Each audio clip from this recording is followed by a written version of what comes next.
Grand day, amazing souls. We are moving along with our universal spiritual laws. In the next spiritual law, one of my little sisters taught me this. So kudos to her. I think she's like 5 or 6 years younger than me, and we were adults when she taught me this. So gratitude. I had no idea this was a law. So this is the spiritual law of perspective. So let's jump on into it. Time is not linear.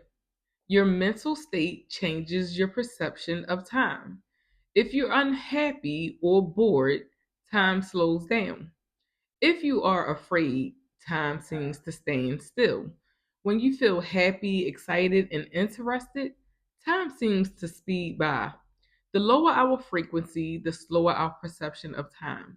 People engaged in high vibrational activities find that time passes quickly. Time can be transcended. People with certain psychic abilities are able to tune into past lives or into the future. Different mediums will tune into different times.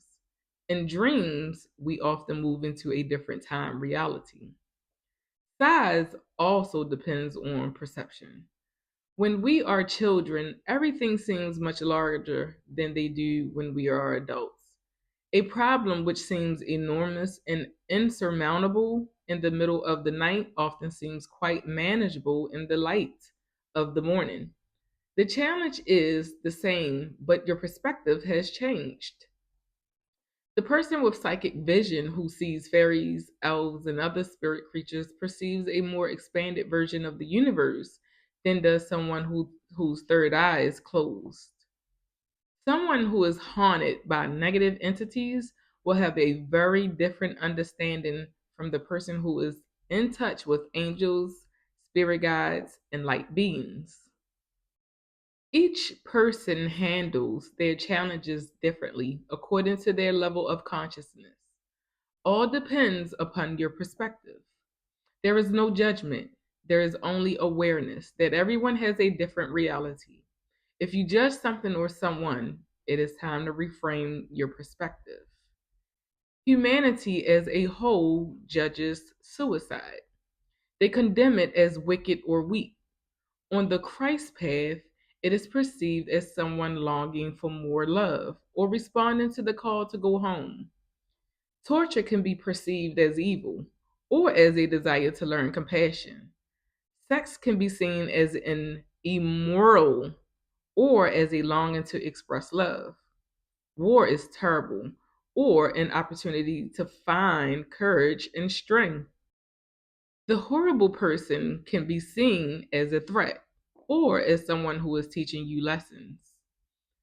Someone who is pushing your buttons is serving you by bringing unresolved feelings to your attention. She reminds you about your own doubts. The person who pushes the buttons of millions, like Hitler, serves to offer lessons to all those who are affected. Every person has a human aspect, which merely masks their divine perfection. We will continue to struggle until we see the divine flame in all things, people included.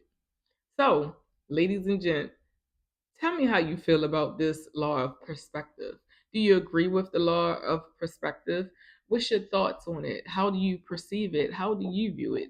Right? So, yeah, I love this. I love this. I love that everyone has a choice, freedom within their own minds. And if you haven't heard it today, your perspective matters. Peace. And I love you.